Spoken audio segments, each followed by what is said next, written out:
नमस्कार, मैं हूं संदीप सिंह। आप देख रहे हैं जी पंजाब हरियाणा हिमाचल। देवभूमि, खूबसूरत पहाड़, शांत वादियां और हर साल लाखों सैलानियों का पसंदीदा ठिकाना।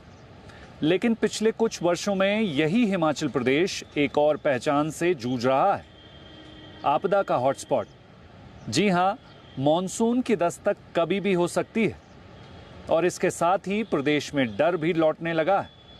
डर बादलों के फटने का, डर भूस्खलन का, डर नदियों के उफान का और डर जिंदगी थम जाने का। पिछले 3 सालों में मॉनसून ने हिमाचल को ऐसे जख्म दिए हैं जिनके निशान आज भी यहाँ के गांव, सड़कों, शहर और पहाड़ों पर साफ दिखाई देते हैं। 2023 में 9,000 करोड़ से ज़्यादा का नुकसान, 2024 में करीब 4,900 करोड़ का नुकसान, 2025 में 4,400 करोड़ से ज़्यादा की तबाही। सवाल बड़ा है, क्या इस बार हिमाचल तैयार है? क्या सरकार के दावे ज़मीन पर उतर पाए हैं या फिर कागज़ों में बनी तैयारी पहली बारिश में बह जाएगी?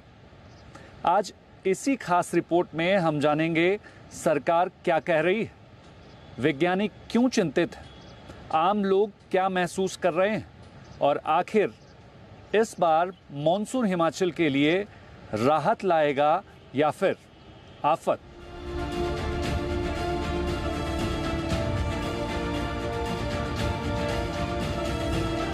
आंकड़े कभी झूठ नहीं बोलते और हिमाचल के मॉनसून के आंकड़े बेहद डरावने हैं। 2018 में मॉनसून के दौरान 343 मौतें हुई हैं, 2019 में 218, 2020 में 240, 2021 में 481, 2022 में 435, 2023 में 509 और 2024 में 353 और 2025 में सबसे ज़्यादा 454 लोगों ने अपनी जान गंवाई। सोचिए, हर साल सैकड़ों परिवार उजड़ रहे हैं, हर साल सड़कें टूट रही हैं, हर साल पुल बह रहे हैं, हर साल करोड़ों नहीं बल्कि हजारों करोड़ों का नुकसान हो रहा है। लेकिन सवाल ये है कि आखिर ऐसा क्यों? क्या सिर्फ प्रकृति जिम्मेदार है या फिर पहाड़ों पर अनियोजित निर्माण हो रहा है? नदियों के किनारे अतिक्रमण और कमजोर डिजास्टर प्लानिंग भी उतनी ही जिम्मेदार है क्या?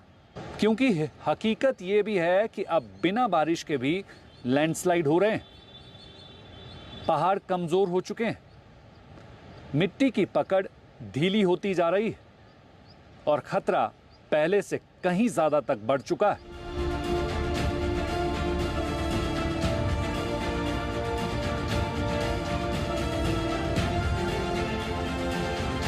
हिमाचल में आपदा अब सिर्फ मॉनसून की घटना नहीं रह गई, यह अब क्लाइमेट चेंज का सीधा असर बन चुकी है।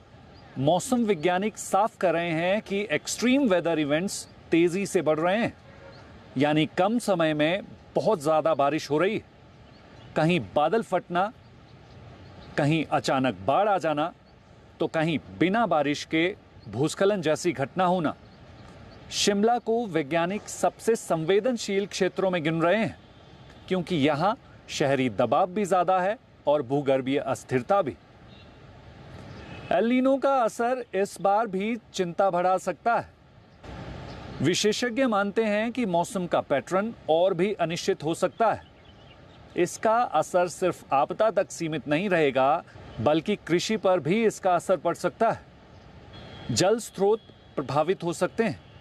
विशेषज्ञों की सलाह साफ है, नालों की सफाई हो, नदियों में मलबा फेंकना रुके, बरसात के दौरान निर्माण कार्य सीमित हो और सबसे जरूरी अर्ली वार्निंग सिस्टम मजबूत हो।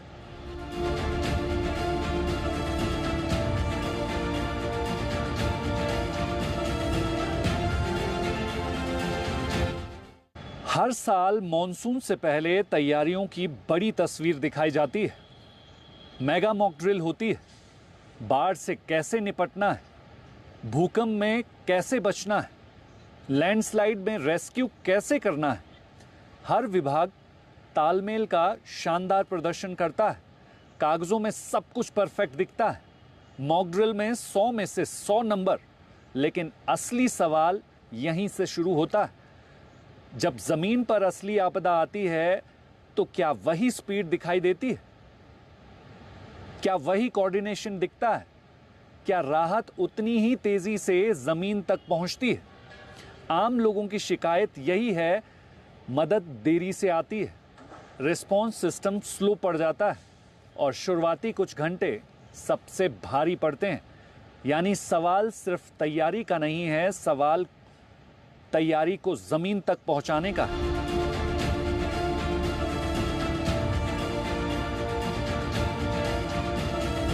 हिमाचल सरकार ने आपदा के खतरे को कम करने के लिए HP रेडी जैसी योजना शुरू की है। करीब 2600 करोड़ की लागत से ज्यादा इस परियोजना में खर्च होने वाले हैं। मकसद है राज्य को अधिक रेजिलिएंट बनाना, आपदा से पहले प्रिवेंटिव इंफ्रास्ट्रक्चर तैयार करना और नुकसान को कम से कम करना। सरकार दावा कर रही है कि इस बार तैयारी और बेहतर है। हिमाचल सरकार के उद्योग मंत्री हर्षवर्धन चौहान का कहना है कि आपदा से हुए नुकसान से चिंता लगातार बढ़ रही है। प्रदेश लगातार बेहतर तैयारी की दिशा में काम कर रहा है, लेकिन सरकार ने केंद्र से आर्थिक मदद को लेकर भी गंभीर सवाल उठाए हैं। कहा जा रहा है कि हिमाचल को अपेक्षित वित्तीय सहायता फिलहाल अभी नहीं मिली है। यानी स्थिति साफ है, यानी चुनौती दोहरी है। एक तरफ प्राकृतिक आपदा, दूसरी तरफ संसाधनों की कमी। अब देखना यह होगा कि HP रेडी सिर्फ फाइलों तक सीमित रहती है या फिर इस बार जमीन पर इसका असली बदलाव देखने को मिल सकता है।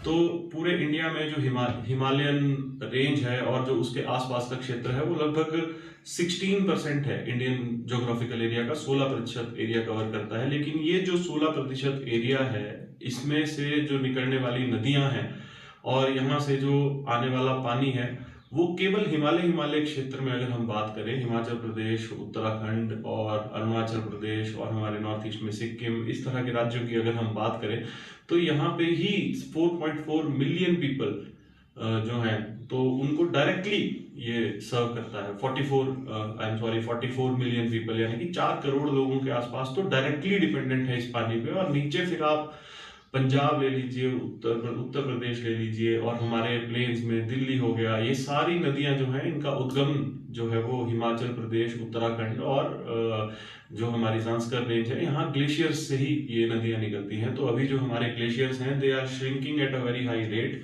अब यदि हम ग्लेशियर्स की बात करें तो जो हमारा हिमालयन रीजन है, पूरा हिमालयाज की मैं बात कर रहा हूँ, तो उसमें रफली जो 32,000 ग्लेशियर के आसपास जो है वो उसकी इन्वेंट्री हम लोगों के पास अभी डेटा के स्वरूप में है।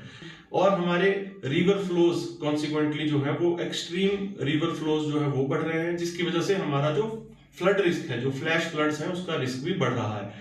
देखिए, स्वाभाविक तौर पे आपका प्रश्न है कि 2023 में हमारे को बहुत बड़ी आपदा का सामना करना पड़ा। आप समझे कि जो पुराने लोग भी हैं जिनकी वो ये कहते हैं कि उन्हें अपने जीवन में ऐसा बारिश की वजह से जो आपदा आई थी वैसा कभी देखा नहीं था। बहुत नुकसान हुआ। 10,000 करोड़ रुपए के जो क्लेम्स जो है हमने भारत सरकार को सौंपे थे, जिसमें सरकारी संपत्तियां, सड़कें, बिजली, पानी की स्कीमें या लोगों की जानें गई या प्राइवेट प्रॉपर्टीज़ का बहुत बड़ा नुकसान हिमाचल को झेलना पड़ा था। स्वाभाविक तौर पे 25 में फिर से बरसात में नुकसान हुआ और वो भी हमने सारे डैमेजेस के भारत सरकार को भेजे थे। और इस बार जैसा आपने जिक्र किया कि बरसात थोड़ी कम रहेगी, ऐसी संभावना है जो मौसम विभाग से है। लेकिन हम इन बातों को 23 में भी हमारा सरकार ने, प्रशासन ने, सभी विभागों ने बड़े अच्छे से बड़े कम समय में उन चीज़ों को कंट्रोल किया। सड़कें बहाल की, माननीय मुख्यमंत्री खुद खड़े रहे 2 दिन कुल्लू में। लाहौल स्पीति में जो टूरिस्ट फंसे थे चंदर लेक में, वहाँ से कैसे निकाले। मिनिस्टर्स खुद गए थे बर्फ़ में JCB लेके और 50,000 55,000 गाड़ी मनाली कुल्लू के अंदर फंसी थी, उसको कैसे निकाला गया, या सड़कें बहाल कैसे की गई, या उस वक्त सेब की फसल थी लोगों की जो सबके लिए बहुत इंपॉर्टेंट थी, लोगों के लिए, किसानों बागवानों के लिए, उसको मंडियों तक पहुंचाया, किसी की कोई खराबी नहीं हुई। तो हम इन चीज़ों को कैसे मैनेज करना है, इस बारे में हमको 23 में भी अनुभव हुआ और 25 में स्वाभाविक तौर पे उस काम को फ़ायदा हुआ कि कैसे लोगों को इस समय में जब आपदा आती है किस तरह की सुविधाएं बहाल करनी है और अपने को अलर्ट में रखना है प्रशासन को। तो मैं समझता हूं कि हमें इस तरह की परिस्थितियां होनी नहीं चाहिए, हम ऐसी उम्मीद करते, लेकिन जो भी परिस्थितियां होगी किसी भी प्रकार की, उसके लिए पूरी तरह से हमारा पूरा तामझाम सरकार का हर महकमे, हर प्रशासन अलर्ट पे रहता है और बरसात में भी रहेगा।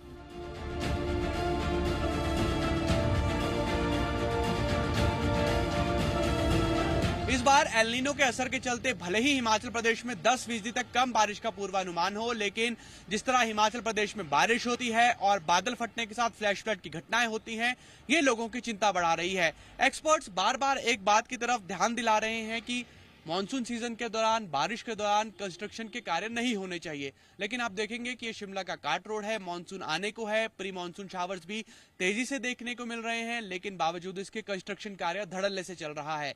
हिमाचल प्रदेश में बार बार एक बात कही जा रही है कि जलवायु परिवर्तन का असर राज्य में नजर आ रहा है। जलवायु परिवर्तन के असर की वजह से बहुत ज्यादा बारिश होने की घटनाएं या फिर पहाड़ों पर बहुत ज्यादा तेज धूप होने की घटनाएं लगातार बढ़ रही हैं और ऐसा लग रहा है कि सरकार प्रशासन के कानों पर जू नहीं रेंग रही, क्योंकि आप तस्वीरें देखकर अंदाजा लगा सकते हैं कि ऐसा लगता है कि सरकार प्रशासन खतरे से पहले सजग नहीं है। मॉक ड्रिल जो चलती है उसकी ट्राई तो अच्छी बात है, होनी भी चाहिए।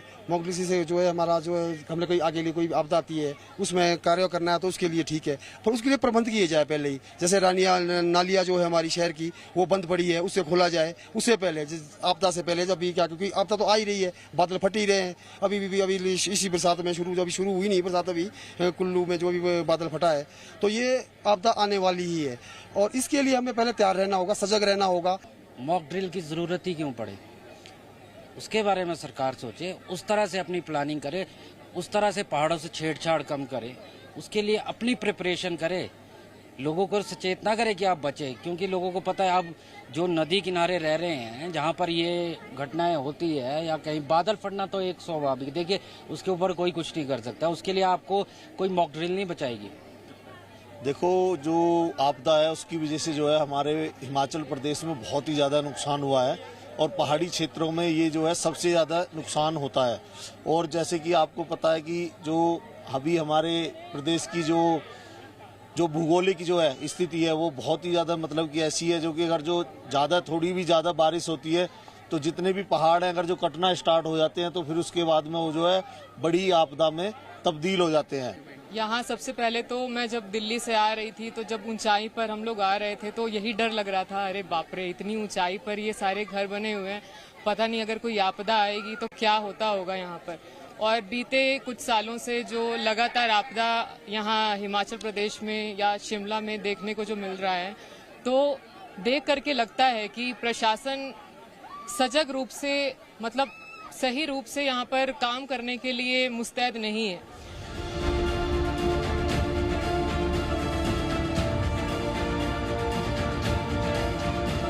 मौसम वैज्ञानिक बोल रहे हैं, जिसमें मैं बार बार IPCC की रिपोर्ट को कोट कर रहा हूँ कि हिमालय और खासकर जिस एलिवेशन पे शिमला जैसा शहर है ये हॉटस्पॉट है दुनिया की वल्नरेबिलिटी का, तो आपदा तो बनेगी। और इस साल दो बातें और हो रही है, एक तो है कि जलवायु परिवर्तन की वजह से जो एक्सट्रीम वेदर इवेंट्स आपने पिछले दिनों भी देखे हैं कि अभी बरसात शुरू नहीं हुई तब भी लैंडस्लाइड होनी शुरू हो गई है, तो वो तो डेफिनेटली होगी ही। लेकिन एल नीनो जिसका मतलब कोई कनेक्शन जलवायु परिवर्तन से उतना नहीं है, वो इफेक्ट भी बता रहे हैं मौसम विज्ञानी, और उससे ये कह रहे हैं कि हो सकता है कि बहुत ज़्यादा पैचेज ऐसे आएँ जब बहुत ज़्यादा बारिश होगी और बहुत सारे ऐसे पैचेज आए जब बिल्कुल सूखा पड़ेगा।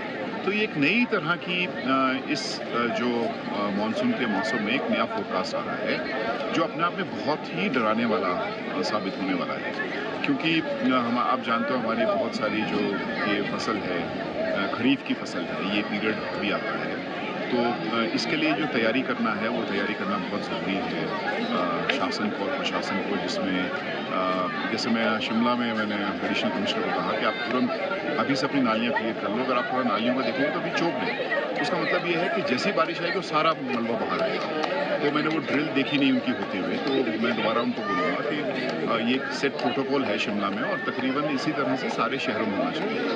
और जो बार बार स्टेट डिज़ास्टर मैनेजमेंट अथॉरिटी ने कहा है कि ये बारिश ज़्यादा आनी है, ये तो तय ही है, लेकिन उसमें कम से कम कुछ चीज़ें थी जैसे जो नहीं करनी है। जैसे जो नहीं करनी है कि आपको कंस्ट्रक्शन का काम नहीं करना है बरसात के दौरान, आपको मलबा जो है वो नदी में नहीं फेंकना है, लेकिन आप मतलब देखेंगे बेशुमार वो चल रहा है और वो रुक नहीं रहा है। तो वो कैसे अभी निकलेगा और कैसे वो बरसात के बाद बाहर आएगा, ये तो मतलब मैं ये कह सकता हूँ कि बस आप उम्मीद करो कि जितनी जानें पिछले 3 साल में जो 1,500 के करीब लोग मरे हैं और करीब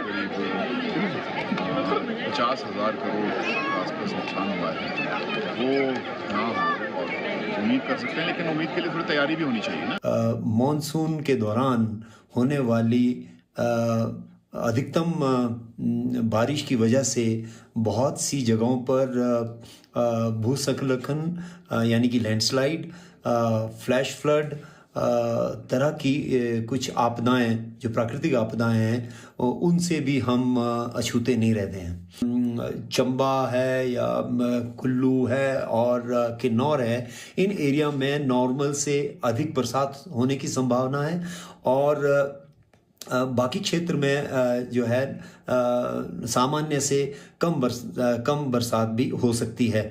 तो इस चीज़ को मद्देनज़र रखते हुए हम उन क्षेत्रों में ज़्यादा ध्यान दें जहां पर कि ज़्यादा बरसात होने की जो संभावना IMD ने व्यक्त की है। हिमाचल सिर्फ पहाड़ों का नाम नहीं है, यह लाखों लोगों का घर है, यह करोड़ों लोगों की आस्था है, यह देश की पर्यटन अर्थव्यवस्था का एक बड़ा हिस्सा है। लेकिन हर मॉनसून अब एक सवाल लेकर आता है कि क्या हम तैयार हैं? वैज्ञानिक चेतावनी क्यों दे रहे हैं? स्थानीय लोग चिंता क्यों जता रहे हैं?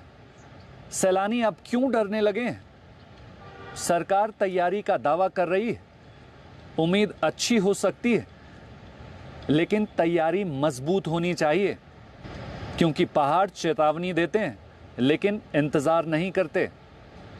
इस बार मॉनसून राहत लेकर आएगा या आफत, ये तो आने वाला वक्त बताएगा।